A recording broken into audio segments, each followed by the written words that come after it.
Hi y'all, I am about to make some Philly cheesesteak sandwiches, and so I'm going to start by sauteing some onions. I've got just a large kettle here because I'm going to make a large amount of this. First thing I'm going to do is pour some olive oil into my kettle and let it get hot, and then I'll show you what I'm doing.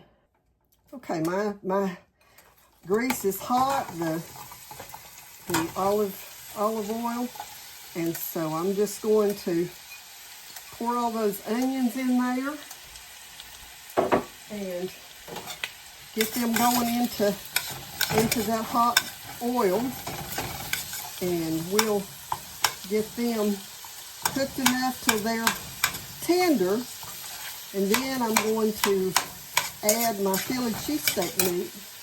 I've opened a bunch here. You can see here, this is Philly cheesesteak meat that I buy from a local, it's a food warehouse where I buy it. And I mean, you can have this, it's restaurant quality. You can have a really good Philly cheesesteak sandwich in just a few minutes. I thought I had some bell peppers in the freezer, but I guess I used them all whenever I was making some chili or some soup, so I'll have to get some more put in there soon.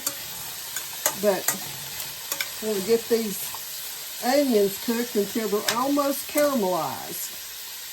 And then once they get to that point, then I'm going to pour my meat into it. And then I'll add some cheese to it.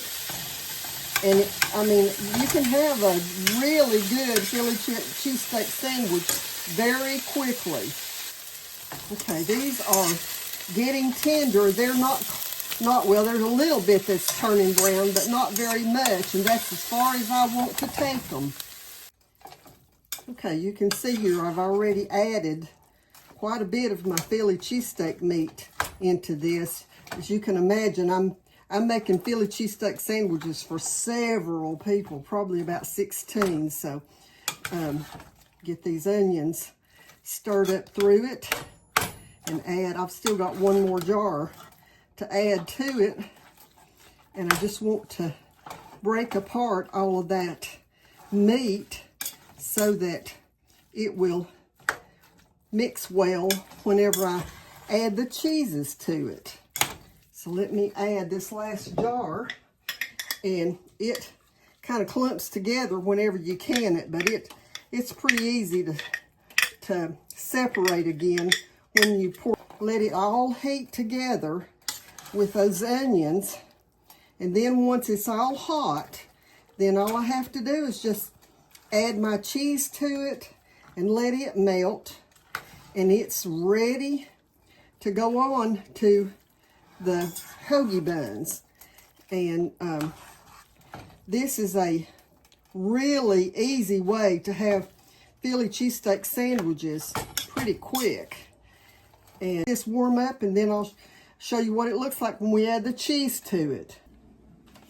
Okay, you can see I've added some cheese. This is a Monterey and just a mixed blend, and then I'm adding some mozzarella on top of that.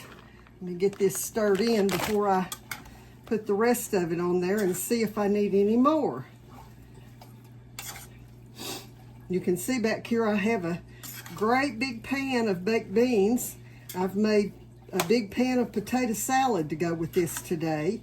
And I'm feeding the crowd again. So I do that every once in a while. Okay, you can see I've added some cheese. This is a Monterey and just a mixed blend, and then I'm adding some mozzarella on top of that. Let me get this stirred in before I put the rest of it on there and see if I need any more. You can see back here I have a great big pan of baked beans. I've made a big pan of potato salad to go with this today, and I'm feeding the crowd again. So I do that every once in a while. So anyway, this is going to need some more cheese. And so I'm going to go ahead and dump the rest of this mozzarella in and get it stirred together. And that may be enough, but if it's not, I'll add some more. I like it to be pretty stringy with the cheese, not overpowering, but enough to know you've got some cheese in it. The main ingredient here is the Philly cheesesteak, and that Philly cheesesteak is it's canned with some different things to help flavor it too. So okay, I think I am going to add some more cheese. I am going to add just a little more of this Fiesta blend, and then that'll be enough of the cheese in it, and it'll be ready to go on to a big sub bun or a hoagie bun. So we'll do that in a minute. Okay, so it's time to make these Philly sandwiches, and as you can see, it's hot and it's ready. So turn that off and let's get started. And I've got these hoagie buns, and I'm just going to take the meat and spread it across these buns, put a good amount on each one of them, and then cover it. And then I'll go to the next one. Okay, so it's time to make these Philly sandwiches, and as you can see, it's hot and it's ready. So turn that off and let's get started. And I've got these hoagie buns, and I'm just going to take the meat and spread it across these buns, put a good amount on each one of them, and then cover it. And then I'll go to the next one.